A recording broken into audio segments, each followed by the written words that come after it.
Aksi saling dorong terjadi antara pengunjuk rasa dan polisi.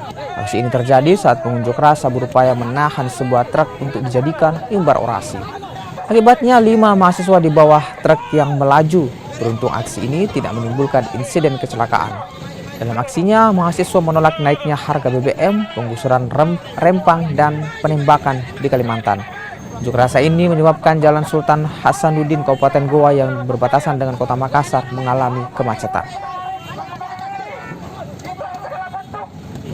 Komite Rakyat Demokratik atau Komrat dan juga Gerakan Kerja Aktivis Mahasiswa atau GKM melakukan unjuk rasa hari ini sebagai bentuk momentum Sumpah Pemuda tahun 2023. Kami membawa isu pendidikan wajib gratis dan juga turunkan harga BBM yang kemudian kami anggap tidak selaras dengan pendapatan rakyat menengah ke bawah.